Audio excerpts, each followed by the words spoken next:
Yeah, it was wonderful to wake up to a quiet morning in Mandela after a good night's sleep, probably my first in 4 nights. The journey from Praia to Mandela had gone off pretty well, and been an incredible experience to sail the boat solo. And yeah, I was looking forward to getting all the tasks I had sorted, getting the visas, and then moving on. A friend of mine, Sergeant, told me to look out for the boat Kiwi Rower. He hadn't told me much about it, but it was nice to wake up in the morning and to see that she was actually moored behind me. That there is the Kiwi Rower. Whoa, bit of a problem this morning. There's a freaking buoy here with a long looping rope, and I think it's stuck around our one rudder. So I have to jump in the water quickly and try and get this out. Damn it. Yeah, so it's not just the dust they have to deal with. Today is absolutely dead calm. You see, I've got the torch out here. We are going to absolutely melt here today. There's not a breath of wind today, and the wind starts from tomorrow. But yeah, I was up about, I don't know, 4 or 5 times last night chasing these friggin' egrets off the spreaders, because they freaking shit all over the whole boat. I'm gonna have to wash her off quickly, otherwise this stuff just sits, man. Look at it, it's everywhere. Bastards. Look what this looks like. If I hadn't got up and chased most of them, it would have been a lot worse. I had to dive in the cesspit as well. Anyway, I've got another job to do on the cars. The one batten pin got bent. I don't know how that happened. It's obviously locked up, and then obviously when it flakes it must have just turned and for some reason or other bent. So I'm going to lift up the headboard, free that up so I can get that pin out and have it straightened. Anyway, that's the Kiwi Rower over there. I was just chatting to Pete now. He's so pissed off. He's busy trying to clean his boat because he hasn't chased these egrets at night. They've been out having a few drinks and chatting, and when he got back last night his boat was just covered. So beautiful day. It's not going to last long. Tomorrow the wind starts to pick up and it really starts to go. By Monday it's like in the 30s. So yeah, looking forward to lots of dust and a bit of a miserable time in Mindelo. So now what I'm going to do now is just hoist the main halyard and just lift those cars off to get the weight off so I can get that pin out, and I'll sort that out.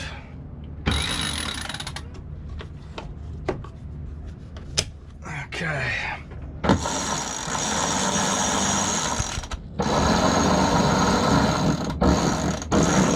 Let's go and see how far that's gone. I don't need to go too far, just got to lift those cars up a bit. Yeah, that's plenty. Should be able to get in here now and get this pin off. Yeah, that should be fine. It's actually hard to believe that this pin actually bent like this. It's crazy, absolutely crazy. Don't know how that happened. Anyway, I'm hoping you can straighten it without breaking it. So yeah, let me get up here and get this sorted. Difficult here with one end. Let me just go around the mast.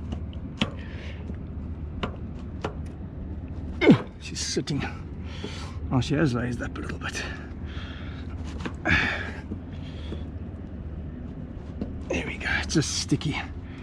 Oh, there she comes. There we go. Get some tools. See if we can. Yeah, she's solid. I hope it hasn't bent into the. It's probably bent into the thread. Oh well. Well, I've got it to move, but man, it's tight. I don't know if it's the bending that's done that. Whoa, there's a lot of corrosion in there. Salt water. Oh, man, just don't strip whatever you do.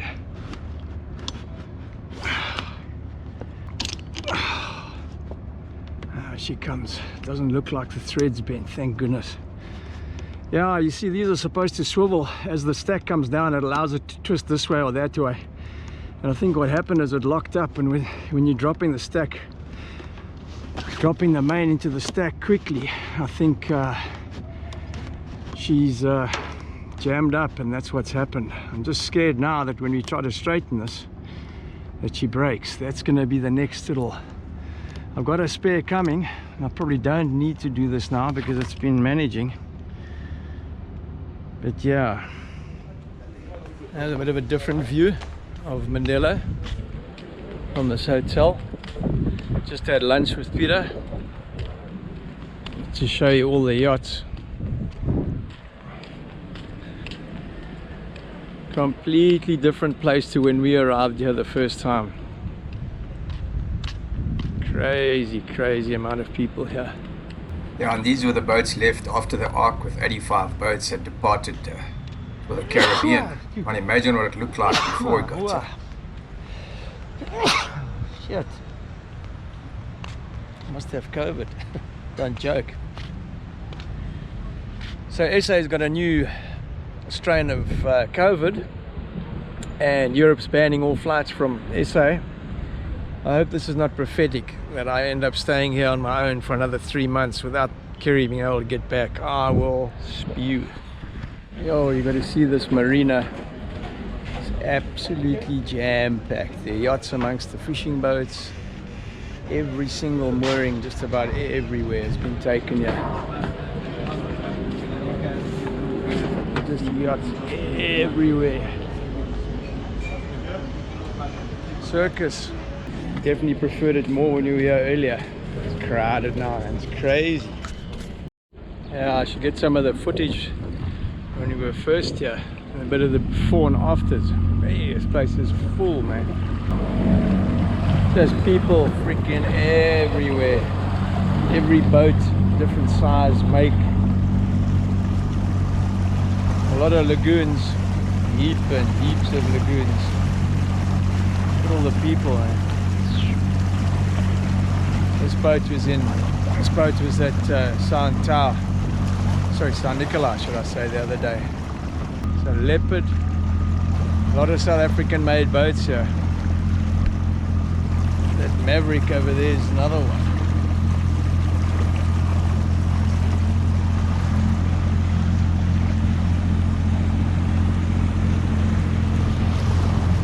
A lot of oaks with fishing rods on, yeah? You should find all these oaks for fishing. I can hell. Find us for nothing. Freaking ridiculous. A lot of money, yeah. This vintage. Oh. Sleek machine that. Sure.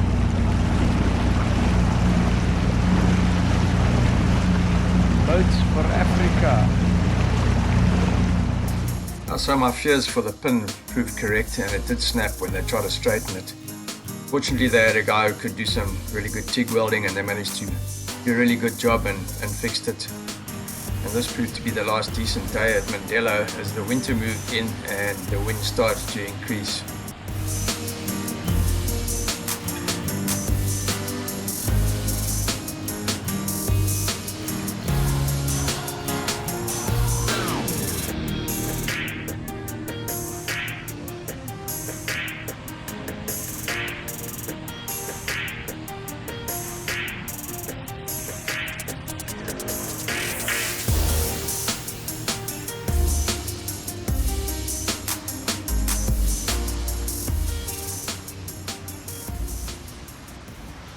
Man, this rope's back against us again. I pulled us up, but yeah, this mooring's gonna cause shit with me. At least the water's shallow, so I can just dive it out if it makes trouble. Should actually tie a knot in this rope. Yeah, so this morning, well, actually yesterday, we got the first inkling that there was big trouble with this COVID story and the variant in South Africa. And this morning I had 2 sets of wonderful news. They've just shut down all the travel from South Africa outgoing to just about everywhere, including the UAE, which is where Kerry's flying with Emirates. Maybe here for another 3 months on my own, who knows. Anyway, and then top of that, we heard from John that Alan, his partner, had passed away this morning. So he's got hassles. Starting to think that my gut feeling to take the boat back home was the right one right from the start, but yeah, I guess that's been shot full of holes now as well because I've got no crew. Anyway, I'm busy trying to do my good thing and hopefully bring some decent karma. I'm helping Peter Smith, just doing some watering and doing some runs for him with some water cans, and I've organized him some tuna and some fish pie which Kerry made. So yeah, keeping myself busy. I don't even want to think about it. Yeah, I'll probably leave and go to one of the other islands. Let's just see what happens. I don't know if you can get out on another flight through Ethiopia or whatever it is, but some more hits. Not fun. They don't have water makers and stuff, so they carry everything. They carry everything on the boat. I'm just taking him some tuna, and I'm going to take him another block of vacuum packed. Guys have got a long way to go. Nobody looks after them. They're on their own, and guys are getting on a bit. So yeah, let's do them a few favors. Now this is a wind direction you don't often see. This is coming out of the northwest, west-northwest. Probably a precursor to all this wind that's coming. It's incredible. He's 72 years old, 73 I think this year now. He's done over 300,000 miles. He's the inventor of the Rocna anchor.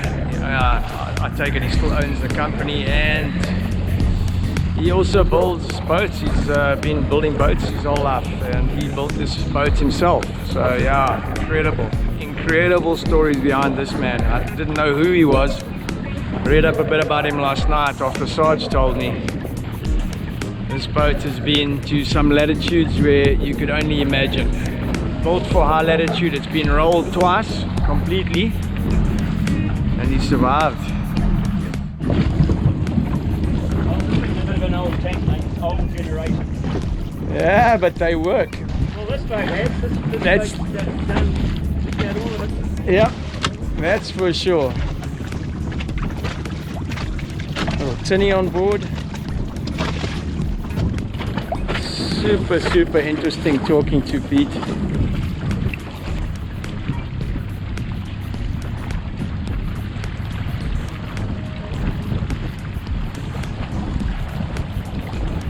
Built like a brick shithouse. Solid. Been where most would not dare. Now, such a wonderful opportunity to go on board and snoop around. Just check out all the systems that Pete has running on the boat, to see how it's been super strengthened, especially if you have a look at it over the cockpit area. There's actually a bridge over the top. It's no wonder this boat's been rolled twice and come up both times with the mast and rigging intact. It's a testimony to how well this boat's built. And super important when you're going down to the latitudes that he goes down to. Ice, heavy conditions. Oh, what a treat. Hey, I got a full tank. Ah, good. Oh, well, then you got an extra few tanks. Huh? You got an extra tank. You got an... I'm doing all this washing in salt water, so I need the fresh water rinse. Ah, okay, cool. So Okay. I allowed for that when I thought I was going to get. I knew that the third drum would fill it. Yeah. But I wasn't quite sure just at what point. So that's really great. That I actually want it. Give a bit of extra, yeah. Well, you really, ideally you should really carry. I carry 30 litres in a drum of spare diesel, which is not in my tanks. And you should also have, well, 20 to 40 litres of fucking water, because if you for some reason Puncture it. plug in your tanks, then you're really in the shit, man. Yeah. But all these years, I'm quite careful with my water. If I'm taking water and I suspect it might not be that good, I put in 600 litres in one tank. I put in half a cup of bleach, and I've never had a problem in all these years. Yeah. I've taken water in the most obscure places all over the fucking world. Yeah, this was Hamish coming aboard. That is his sloop in the background. He's also a Kiwi, and Peter and him were going to combine and sail down to the south around South Africa together. A really tough boat. Sorry, hook on Kero. Yeah, I saw that. Here, 11. It's all pressurised, bulk tank. 100, I get 120 litres, whatever that is in gallons. 30 gallons, I think it is. That'll keep me going 2 years. 2 years. And the Dickinson there is the heater. That is that's diesel, feed diesel. Okay. So I made all the alloy, the galleon alloy. So when we go to sea, we put these things in here and here.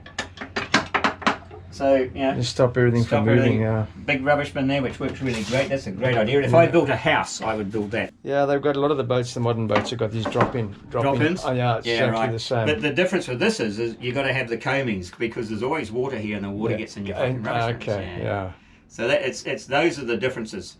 And I built the aluminium because I'm sick and tired of, you know, you build a boat and you have a nice terrazzo or a formica sink bench, but there's always the joints.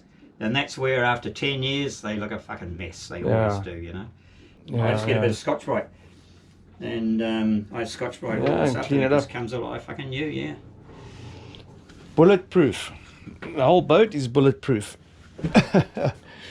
Got 2 cabins. Yeah. No, open that door. Yeah, no problems. It's just a little overview, you know. I mean. Yeah. This cabin here is what you call Craig's cabin. That's where my son. That was his cabin because he was on correspondence for 4 years on board. Okay. So I built a table. He's got a fold-out table. Full locker. All dogged, heavy hatchlets, all dogged. All corner dogs. The hatches are stronger than the boat. Yeah, I can believe that. But you know, that's what, you know, this fucking Bavaria that went down in New Zealand 3 years ago. It fell off a wave, the boat hydraulics, blows all the hatches and blows the windows. Lumar hatches, plastic dogs. I know for sure. Plastic keeps, 2 little 3/16 fucking pop rivets. Yeah. That's what happens at boats walking. Yeah. They don't, people don't understand that. People think, oh, it's a wave hits from the outside. No, it's the leeward side that gets busted.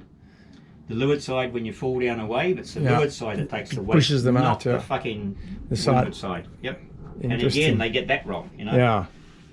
Just don't understand.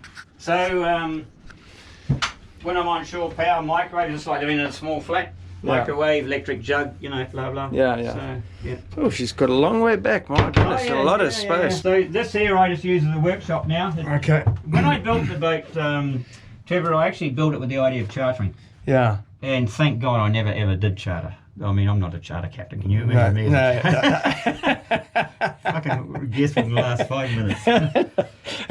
you like John. John could never do charter work, never ever. So this is full of my tools, and I got a lot of vegetables and stuff in here. So I've been doing some work. So I've had all the gear out. I'm going to put it all away, and then this cabin's all totally sealed. Yeah. This is interesting. You probably. And it's actually not up to date yet. But there you go, mate. Those all your passages. There's a lifetime of sailing. Holy shit. Whole fucking world, everywhere. There's nowhere I haven't been yet. Well, nowhere from a yacht point of view. Just about no passage you haven't done. There's basically none, no. I'm actually going to complete one when I do this one. Yeah, you're coming south around. I'll have completed the circumnavigation east about via the Southern Ocean. Okay. When I do that, which means I've doubled all the Great Capes. That's incredible. Yeah, so... But, I turned it down. I thought, you know what, this boat is me, it's my life. What am I going to do with the money, you know? Yeah. Build another boat. You know, and I'm not doing that again. Yeah. I couldn't rebuild this boat again. 22,000 man hours. Not to the man hours, yeah. And it goes over that roller, comes through, I usually put a snatch block here, or comes around that cleat, goes to a winch. So you can adjust the you can adjust the angle of the boat depending on the wind and stuff like that. Okay.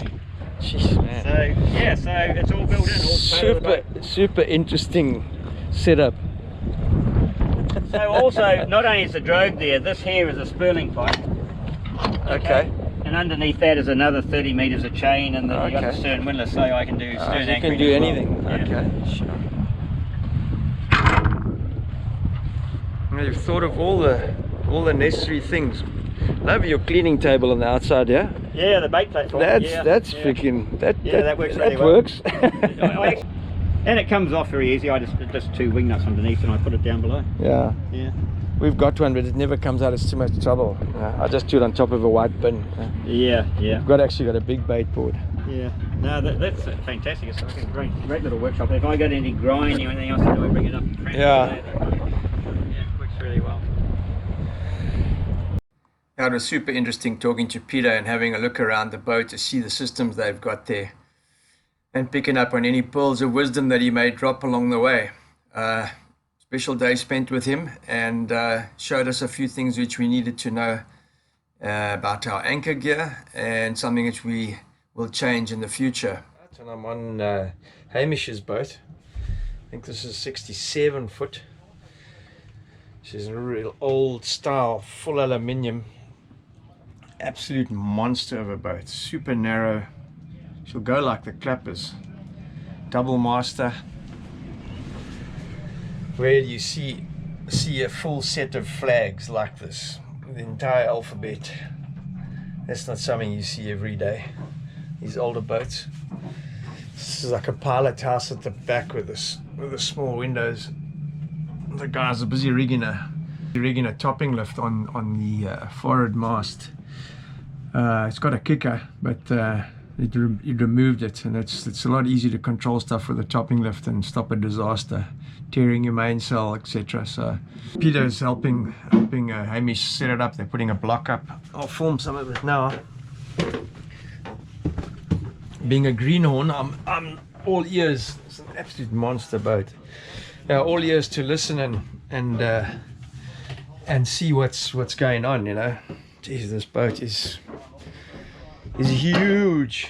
It's got freaking compartments and cabins and stuff. This is an old fridge, obviously. There's a bit of insulation surfing. He's actually redone the whole boat with all the mechanics. Probably needs a bit of a furniture redo and that, but I don't know how much light I'm going to have here. This camera is normally quite good. Obviously everything in a bit of disarray because they're looking for stuff and pulling stuff out. There's your forward locker, which is blanked off. I can show that from top. Big forward cabin. Yeah, super interesting, these big boats. This is a monster boat and he's sailing this single-handed. Keen to have a look in the engine room here as well. Yeah, it's a bit dark in here. But there's a main engine in here and the Jenny at the back isn't working. Okay, so there's a little generator. Mixing boxes. Just put in a battery charger. John Deere. Looks like a pretty new or overall. She looks new. Definitely old style.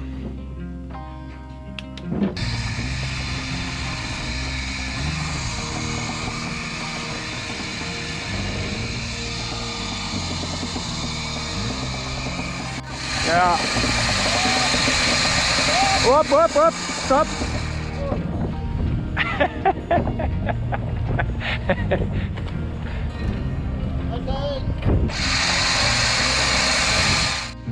So once again I jumped in to give the guys a hand. There's a lot you can do on your own, but there's some jobs that you just need a hand and it's almost impossible to get done without a bit of help. It's always nice to be able to jump in and help and at the same time watch what the guys are doing and learn.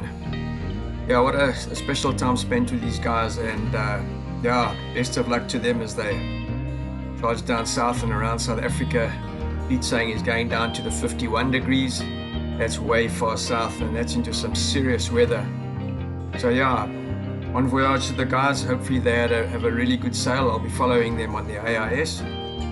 Yeah, next week join us and see what we're up to, or should I say I'm up to, seeing as I'll be ace alone. Yeah, I take a bit of advice from Peter and we change something on our anchor gear, which I'll show you next week. And then yeah, I'll wait for the outcomes of my visa and so on, and hopefully then move on to Boa and hopefully to collect Kerry at Praia at some date in the future. At this stage we have absolutely no idea and only holding thumbs and hoping for the best. If you're enjoying it, guys, subscribe and we'll catch you next week. Thanks for watching. Cheers.